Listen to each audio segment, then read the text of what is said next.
Bhubharati ROR చట్టాలతో రైతుల సమస్యలకు శాశ్వతంగా పరిష్కార మార్గాలు చూపుతాయని మెదక్ ఆర్డీఓ రమాదేవి తెలిపారు.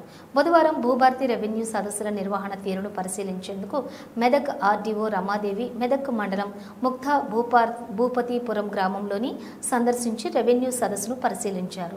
ఈ సందర్భంగా ఆర్డీఓ రమాదేవి మాట్లాడుతూ రైతులు దరఖాస్తులు పూర్తి చేసేటప్పుడు తమ సమస్యలను వివరించి చెప్పినప్పుడే పరిష్కారం లభిస్తుందని అన్నారు. దరఖాస్తు వ్రాసేటప్పుడు తగిన ఆధార పత్రాలను కూడా అధికారులకు చూపించాలని రైతులకు తెలియజేశారు.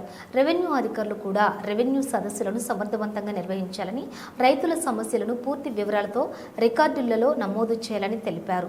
సదస్సుకు వచ్చే ప్రతి ఒక్కరి వద్ద దరఖాస్తును స్వీకరించాలన్నారు. ఆన్లైన్ నమోదు ప్రక్రియ సమర్థవంతంగా నిర్వహించాలన్నారు. ఉదయం 9 గంటల నుండి సాయంత్రం 4 గంటల వరకు అధికారులు తప్పనిసరిగా విధులలో ఉండాలని, అవసరమైతే సాయంత్రం 6 గంటల వరకు ఉండి రైతుల సమస్యలను పరిష్కరించాలన్నారు.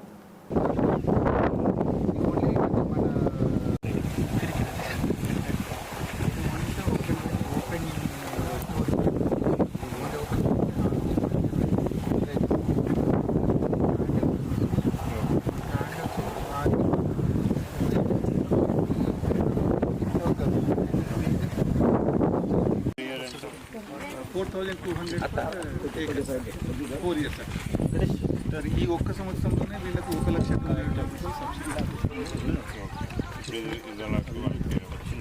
వచ్చేసినాయి సార్. ఈ అమౌంట్ పెట్టిన తర్వాత మనం ఆన్లైన్ సబ్సిడీ అమౌంట్ ప్లాన్స్ అయితే వచ్చింది కదా 77,000. మన జిల్లా రైతులను అందరూ కూడా రిక్వెస్ట్ చేస్తూ మరి ఇక్కడ ఈ బానోత్ సోని, బానోత్ రవి అనే ఇద్దరు రైతులను కూడా మరి జిల్లా యంత్రాంగం తరఫున, హార్టికల్చర్ అండ్ సెరికల్చర్ డిపార్ట్మెంట్ తరఫున, అగ్రికల్చర్ డిపార్ట్మెంట్ తరఫున వాళ్ళని అభినందిస్తూ మరి వాళ్ళని స్ఫూర్తిగా తీసుకొని జిల్లా రైతులు కూడా ముందుకెళ్ళాలని కూడా రిక్వెస్ట్ చేస్తాను. థ్యాంక్ యూ అండి.